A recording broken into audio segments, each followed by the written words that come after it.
Bonsoir tout le monde, bienvenue sur cette vidéo, une vidéo qui sera, je vous le promets, très courte. N'hésitez pas à vous abonner d'ailleurs avant qu'elle commence, c'est le meilleur moyen de ne pas louper les prochaines vidéos de la chaîne. Aujourd'hui, bon, j'avais promis d'arrêter de parler de Neymar, parce qu'il avait quitté le PSG et il avait quitté la France, mais Neymar, eh bien, les histoires continuent avec lui. Cette fois-ci, on nous apprend que Neymar, eh bien, en fait, était un esclavagiste de première. Pendant près de 2 ans, il a fait travailler une femme brésilienne 7 jours sur 7 sans lui donner le moindre jour de repos, le moindre jour de congé, le moindre arrêt maladie ou quoi que ce soit d'autre. Et cette dernière s'est fait virer à 15 jours de son accouchement. Évidemment, le pauvre petit Neymar, qui ne gagnait que 3 millions d'euros par mois, n'avait pas déclaré cette pauvre femme, ce qui fait qu'elle n'a pas eu le droit ni à avoir des arrêts maladie, ni à avoir un congé maternité, ni à avoir le moindre droit, parce que comme elle n'était pas déclarée, évidemment, eh bien, elle n'a ouvert aucun droit. Ce qu'on nous apprend aujourd'hui, c'est que cette femme, elle a porté plainte contre Neymar. Elle lui réclame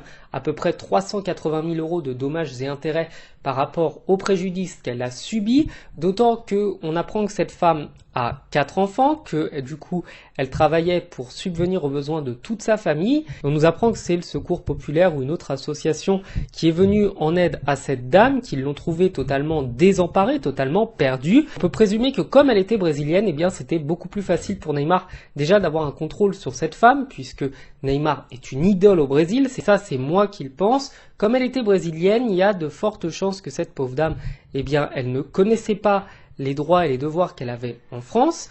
Et c'est surtout, je pense, ces droits qu'elle ne connaissait pas.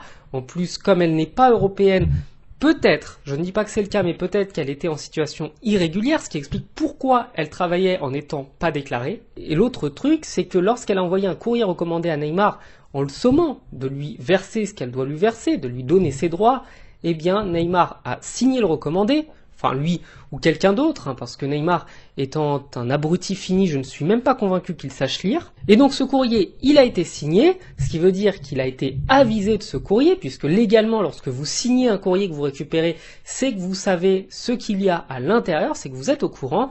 Et sauf que Neymar, maintenant, il est parti en Arabie Saoudite, dans un pays où l'esclavage, il est courant, où l'esclavage est complètement toléré.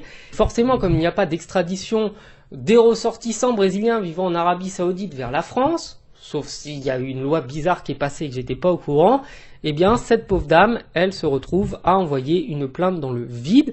Évidemment, il y aura des enquêtes parce que cette femme, elle est venue avec des preuves, avec les preuves qu'elle travaillait, elle notait dans son calepin toutes les heures qu'elle faisait. Et c'est donc aujourd'hui à la justice de trancher. Il va y avoir forcément une enquête, il va y avoir forcément un jugement parce qu'elle a porté plainte contre lui.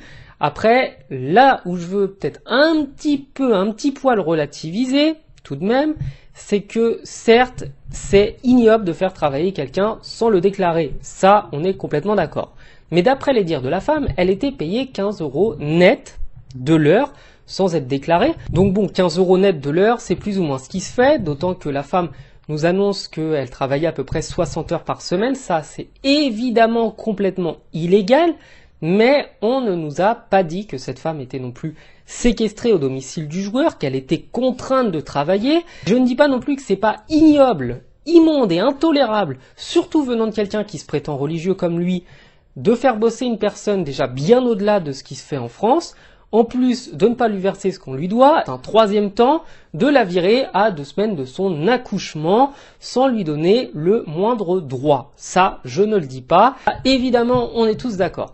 En revanche, si cette femme faisait bel et bien les 60 heures par semaine qu'elle faisait en étant payée double le dimanche, ça veut donc dire que cette femme, elle se prenait entre 3 500 et 4 000 € tous les mois dans la poche. Et donc 4 000 € sans être déclarée, je vous avoue que 4 000 € pour une femme de ménage, ça fait beaucoup d'argent. Après, reste à voir si Neymar s'était engagé à verser cette somme et qu'il ne l'a pas fait, ou si c'est effectivement tout ce qu'il lui a versé tous les mois et qu'elle demande simplement une compensation déjà pour ne pas avoir été déclarée, même si légalement l'URSSAF n'aurait jamais accepté un contrat de 60 heures semaine et elle n'aurait jamais eu le salaire qu'elle avait avec Neymar. Ça, c'est à la justice de trancher, mais je conclurai en rappelant que Neymar était une mauvaise personne en France, avait un mauvais comportement avec ses voisins, avec ses coéquipiers et avait un mauvais comportement général sur le terrain, que c'est une diva, que c'est une princesse, que c'est quelqu'un qui, je pense au fond, mérite de s'être fait éclater les chevilles systématiquement par tout le monde, c'est une mauvaise personne. Attention, c'est vraiment un très mauvais exemple déjà pour les Brésiliens et pour tous les fans de foot. C'est vraiment quelqu'un qui vous pourrit ce sport. Donc, je ne suis du côté de personne. La justice tranchera. Ce que j'espère simplement, c'est que la prochaine personne qui travaillera avec Neymar, eh bien, il ne lui arrivera pas ça. Et ce que j'espère, peut-être un petit peu, c'est qu'il y a un jour quelqu'un dans la famille de Neymar qui ne soit pas très riche, qui tombe sur le même type de personne, et on verra bien ce jour-là si Neymar trouve ça normal de ne pas déclarer les gens, ou de ne pas les payer, ou de ne pas leur donner leurs droits. Bref, je vous souhaite de passer une bonne soirée, c'était une petite vidéo, voilà, informative. Je vous dis à bientôt sur la chaîne, ciao.